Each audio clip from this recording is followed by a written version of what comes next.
Permettez-moi de vous saluer, chacun en particulier.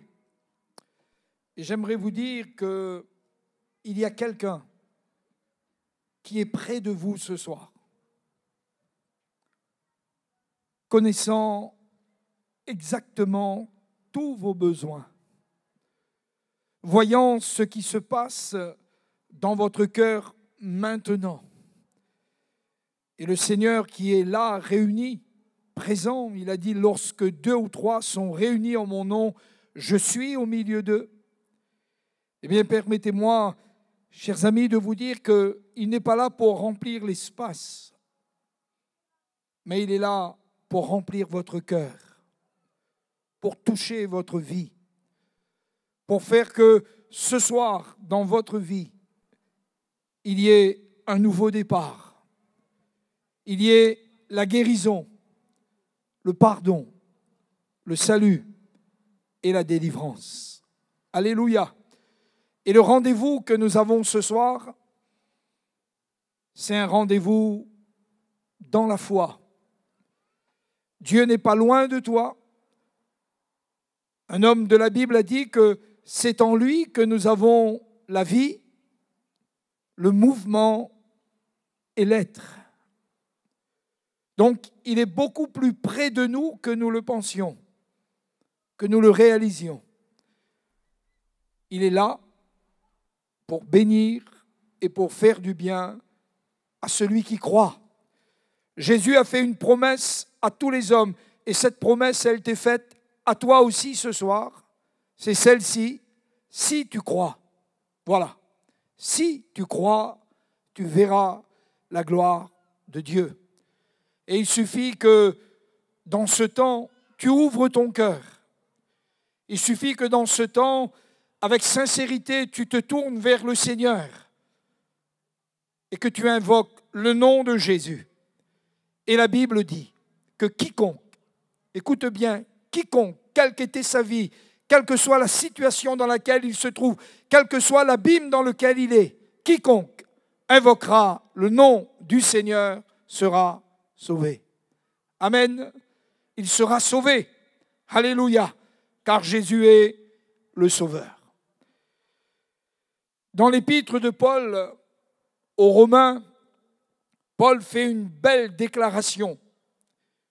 Elle se trouve dans la première épître, dans le premier chapitre aux Romains, dans le chapitre 1 et au verset 16.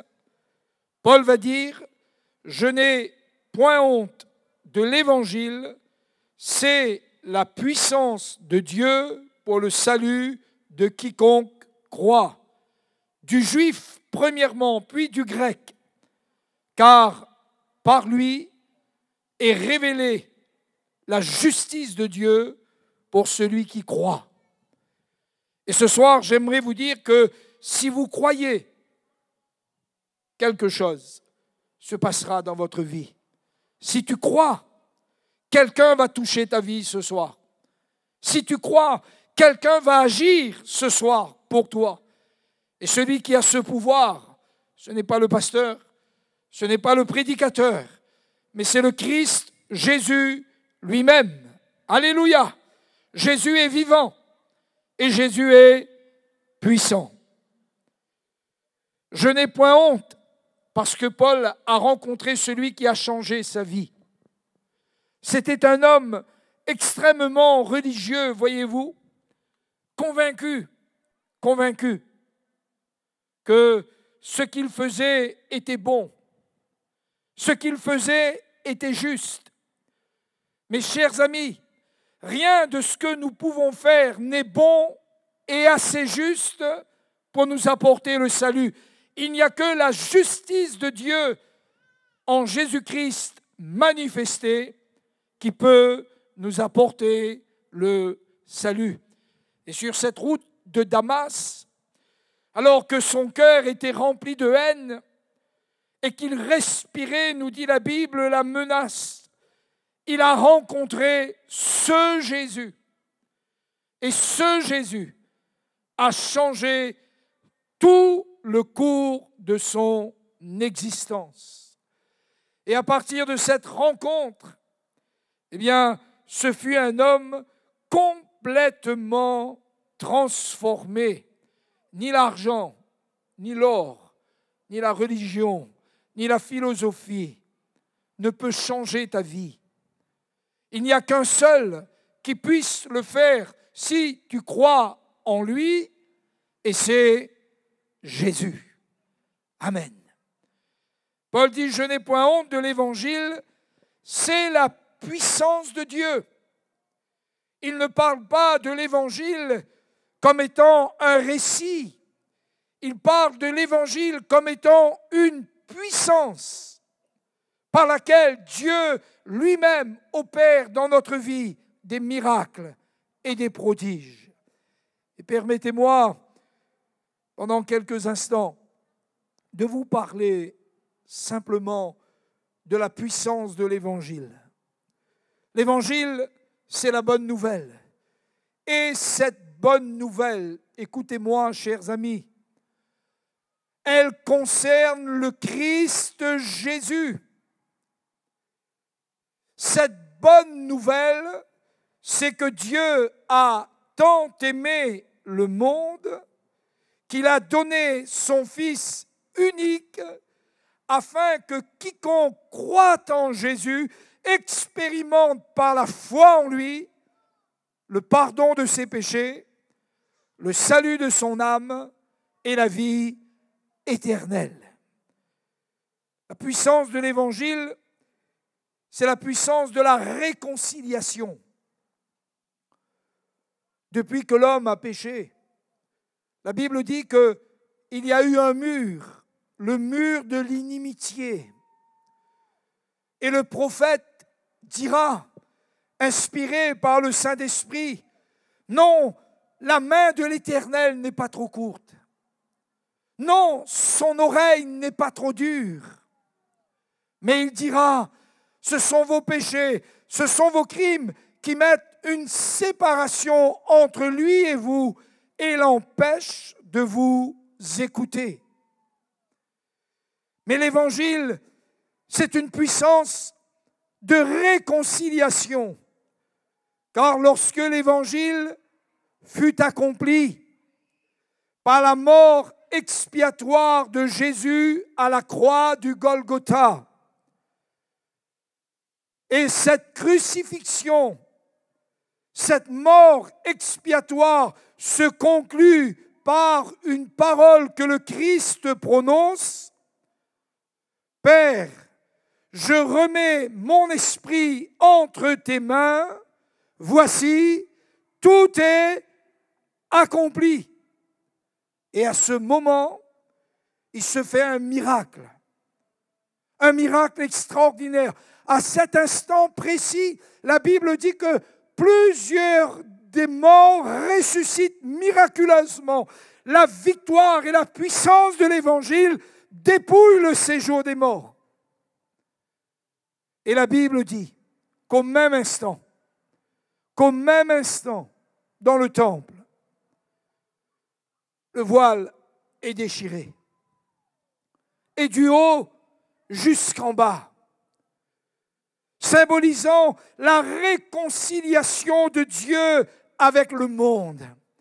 Et l'évangile que nous vous prêchons ce soir, c'est l'évangile de la réconciliation de Dieu avec le monde par le sacrifice vivant et éternel de Jésus-Christ, notre Seigneur et notre Sauveur.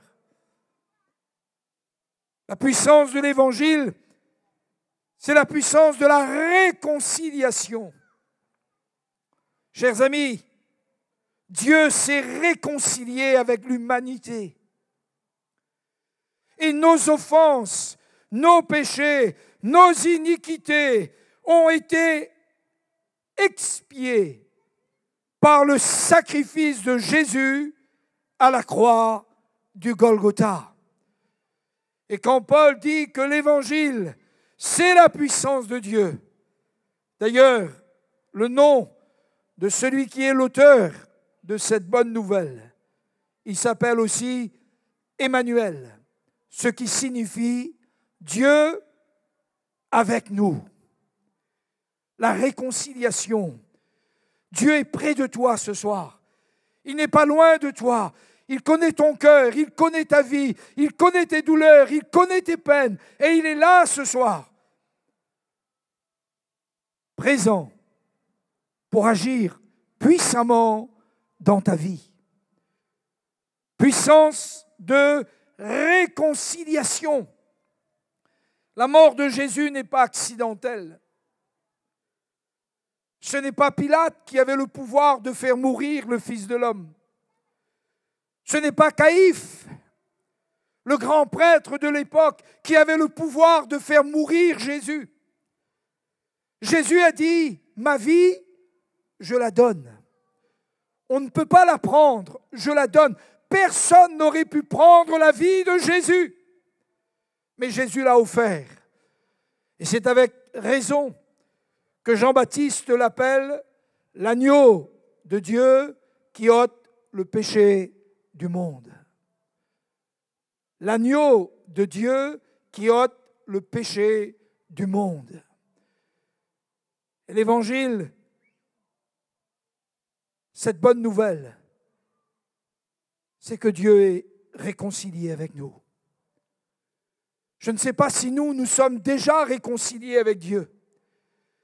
Mais du côté de Dieu, tout est accompli pour que ce soir, toi et moi, et quiconque invoque le nom du Seigneur soit sauvé.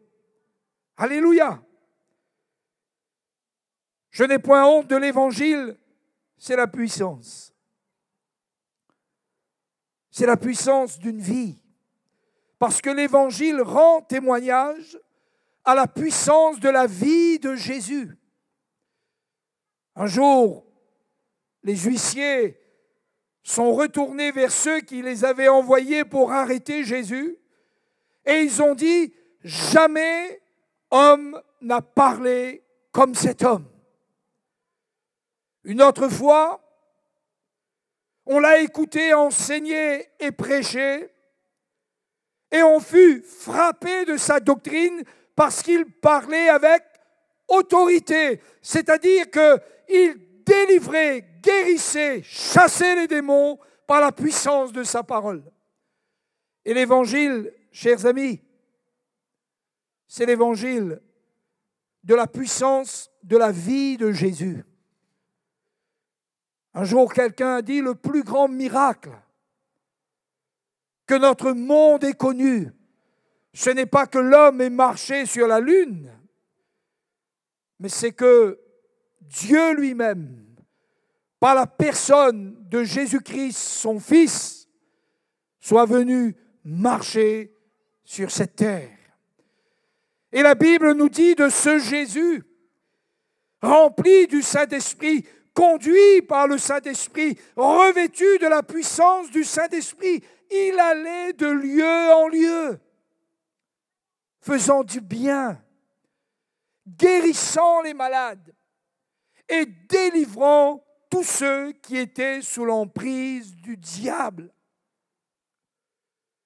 Et on fut étonné de voir tout ce qui se faisait par Jésus.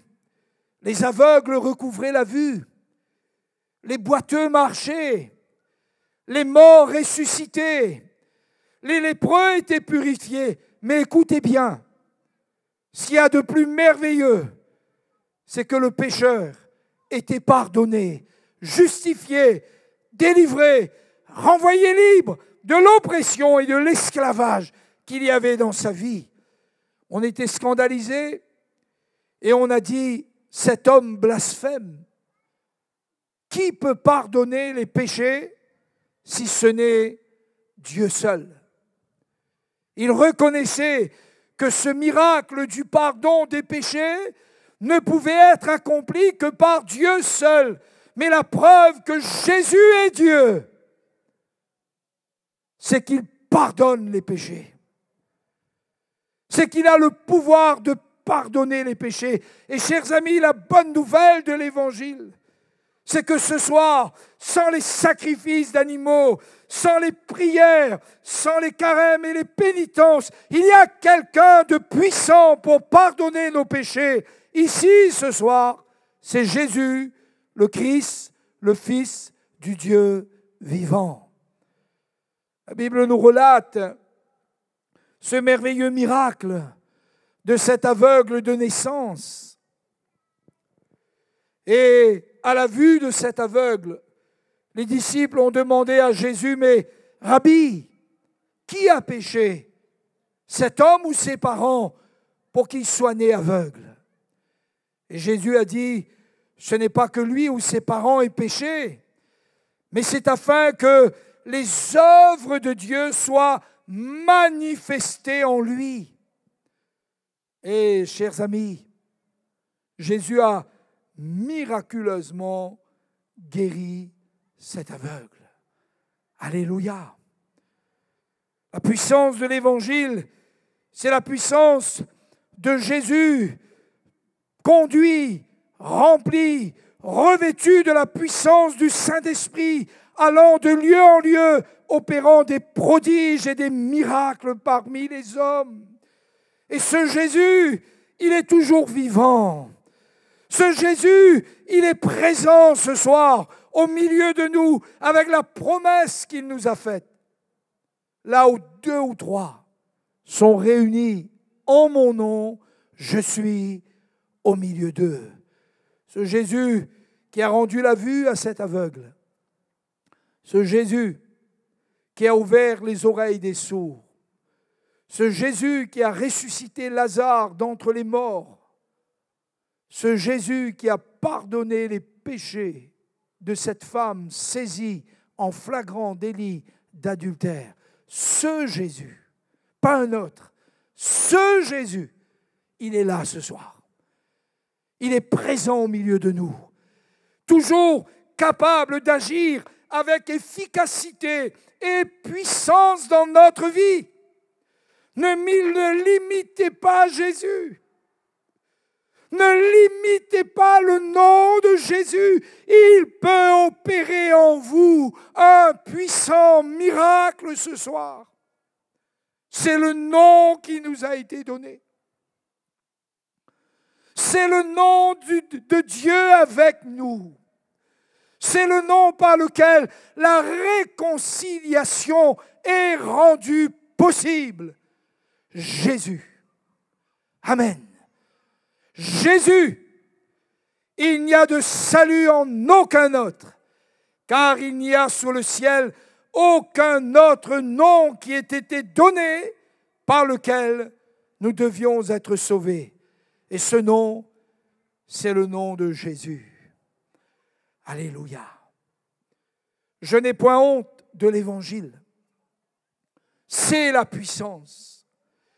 C'est une puissance de réconciliation. C'est une puissance où l'homme qui est bas tombé dans sa servitude, dans son esclavage, dans son avilissement, peut recevoir le secours opportun.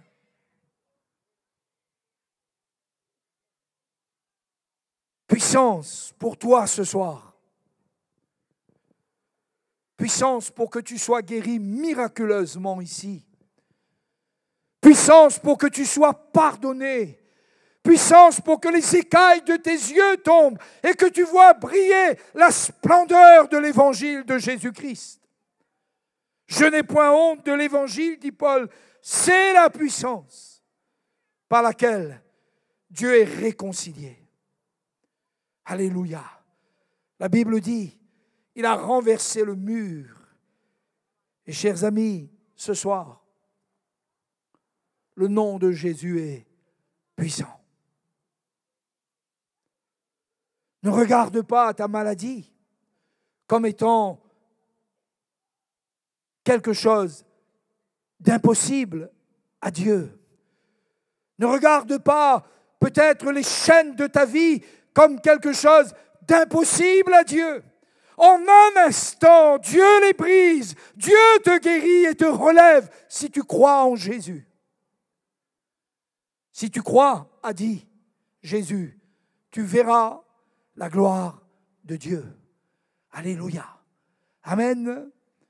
Je n'ai point honte de l'Évangile, c'est la puissance. Permettez-moi c'est la puissance d'une mort. L'Évangile nous parle de la puissance de la mort de Jésus. D'une mort qui est une mort substitutive, qui est une mort à la place de chacun de nous. Paul dit, peut-être que ce soir, quelqu'un ici aurait assez de courage pour mourir pour un homme de bien. Mais Paul dit que Dieu prouve son amour envers nous, en ce que lorsque nous étions encore des pécheurs, Christ, au temps marqué, est mort pour nous. Et permettez-moi de vous parler quelques instants de la puissance de la mort de Jésus. En réalité, quand Jésus est mort, la Bible dit qu'il a dépouillé, écoutez bien, dépouillé, pris les armes. Il a dépouillé quoi? Qui? Où? Comment? La Bible dit il a dépouillé les autorités spirituelles, les pouvoirs spirituels, les puissances spirituelles. Il a dépouillé les esprits méchants dans les lieux célestes et il les a publiquement livrés en spectacle. Alléluia! Une victoire dans le monde spirituel. C'est pourquoi, dans le nom de Jésus, les démons s'enfuient. C'est pourquoi, dans le nom de Jésus, les puissances de l'enfer sont ébranlées, parce qu'il y a une puissance dans la mort de Jésus à la croix. La Bible dit, il a dépouillé les autorités, les pouvoirs, les principautés, les dominations, et il les a publiquement livrés en spectacle, en triomphant par la croix. Dans la mort de Jésus, il y a la puissance de la guérison, parce que le prophète va dire, il s'est chargé de nos maladies, il a pris nos infirmités, et le châtiment qui nous donne la paix est tombé sur lui. De quoi il nous parle? De quoi nous parle le prophète marqué par l'Esprit de Dieu? De la puissance de la mort de Jésus qui a revêtu, qui a pris sur lui. L'apôtre Pierre va dire en parlant de Jésus, de la puissance de sa mort, lui par les meurtrissures duquel nous avons été guéris. Il parle de cela comme un fait établi, accompli, d'un fait qui est parfaitement fini. Chers amis, dans la puissance de la mort de Jésus, il y a vos guérisons, il y a votre pardon. Le prophète a dit, il a pris nos infirmités, il s'est chargé de nos maladies. Mais la Bible dit qu'il a pris aussi nos péchés. Alléluia! Le péché, c'est ce qui nous sépare, c'est ce qui nous prive, c'est ce qui empêche Dieu d'être réconcilié avec nous. Et la Bible dit que dans sa mort, et particulièrement par le sang qu'il a versé à la croix, quand la Bible nous dit que le sang de Jésus parle mieux que celui d'Abel, il nous parle de la puissance du sang de Jésus qui a pris sur lui les iniquités de tous les hommes. Jamais par tes prières tu ne seras jamais saint. Tu n'arriveras jamais à la sainteté par tes prières. Cela n'est possible que par la foi au Fils de Dieu, que par la foi en Jésus-Christ. Alléluia! Parce que sa mort est une puissance pour ta vie. Sa mort est une puissance pour tes péchés. Sa mort est une puissance pour tes maladies. Oh, Jésus, pendant son ministère terrestre, n'a cessé de guérir les malades. Cette femme atteinte d'une perte de sang, cette femme courbée, cet homme aveugle, cet homme lépreux, Jésus n'a cessé de mettre en évidence la puissance de l'Évangile en guérissant les malades. Et cet évangile n'est pas pour un temps.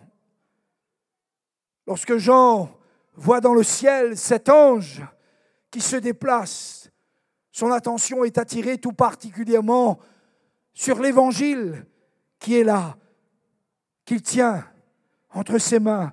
Et Jean l'appelle l'évangile éternel. Alléluia! Un évangile qui, sur la terre, dans le ciel, devant le trône de Dieu, parle en notre faveur. Et la puissance de l'évangile, c'est la puissance de la mort de Jésus. Écoute-moi, c'est la puissance de sa mort pour toi, pour tes péchés. Et la Bible nous invite à la foi au Fils de Dieu.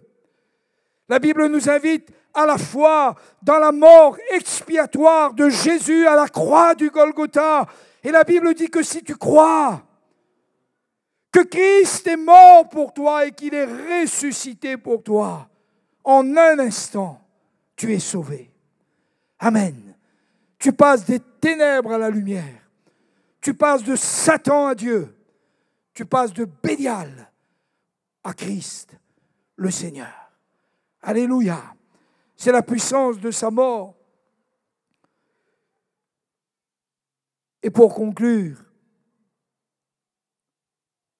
l'Évangile, c'est la puissance de la résurrection. Car si Jésus n'était pas ressuscité des morts, rien ne serait possible. Rien ne serait possible. Cet évangile aurait dû cesser d'être annoncé parce que le Sauveur qu'il proclamait, le Sauveur puissant, il est mort. Mais la bonne nouvelle de l'évangile, c'est que Jésus est ressuscité des morts. Alléluia. La Bible dit qu'après sa résurrection d'entre les morts, il est apparu pendant environ 40 jours. Et au jour de son élévation, devant plus de 500 frères à la fois, Jésus est monté au ciel. Et le Saint-Esprit nous dit qu'il est allé s'asseoir à la droite de la majesté divine dans les lieux célestes. Et la puissance de l'Évangile, c'est la puissance de Jésus ressuscité d'entre les morts. Si Jésus est vivant, tout devient possible. Si Jésus est vivant, comme le proclame l'Évangile, vous avez raison de croire ce soir qu'il peut vous guérir. Vous avez raison de croire ce soir qu'il peut vous pardonner. Vous avez raison ce soir de croire qu'il est en mesure de faire un miracle pour vous ce soir, tout particulièrement parce qu'il est vivant. Parce qu'il est vivant. Et la bonne nouvelle de l'Évangile, la puissance de l'Évangile, elle repose sur le Christ qui est vivant éternellement. Éternellement. La mort n'a plus de pouvoir sur lui. Amen. Il est vivant. C'est cette bonne nouvelle que les femmes sont allées annoncer. C'est cette bonne nouvelle que les disciples sont allés annoncer. Que Jésus est ressuscité des morts. Quand vous vous adressez à Jésus, vous ne vous adressez pas à un mort, vous vous adressez à quelqu'un qui est vivant. Amen. Qui est puissant, qui voit, qui entend, qui sauve, qui guérit, qui pardonne et qui agit. Jésus est vivant. Amen. C'est ça la bonne nouvelle de l'Évangile. Jésus est vivant. Il est ressuscité des morts. Il est vivant. Il est vivant. Et savez-vous que ce Jésus vivant, ce Jésus puissant, c'est ce Jésus qui veut ce soir venir dans votre vie. Savez-vous comment il se présente, le Seigneur, dans le livre de l'Apocalypse? J'aime cette image qui est donnée du Christ par la puissance de sa parole. Il dit, je suis à la porte et je frappe. Vous avez remarqué, il n'entre pas là où la porte est fermée. C'est pourquoi quand nous prêchons l'Évangile, dans les cœurs et dans les vies de ceux qui refusent de croire, rien ne se passe. Rien ne se passe. Ils entendent parler du Sauveur, mais ils sont morts dans leur péché. Ils entendent parler du Sauveur, mais ils sont condamnés dans leur misère. Pourquoi? Parce que leur cœur ne s'ouvre pas. Jésus dit, je suis à la porte et je frappe. Si quelqu'un entend ma voix, si quelqu'un entend ma voix, la porte n'est pas ouverte au hasard. La porte n'est pas ouverte à l'inconnu. Elle est ouverte à la voix de Dieu. Elle est ouverte à l'appel de Dieu. Elle est ouverte à l'appel de Jésus, le Christ, le Seigneur. Et si quelqu'un entend la voix et qu'il ouvre la porte pour moi, j'entrerai. Amen. J'entrerai. Et ce soir, Jésus est près de toi. Il veut entrer. Mais il ne peut pas entrer si tu n'ouvres pas ton cœur. Il ne peut pas entrer si tu n'ouvres pas la porte. Et je conclus, je n'ai point honte de l'Évangile. C'est la puissance de Dieu pour le salut de quiconque croit.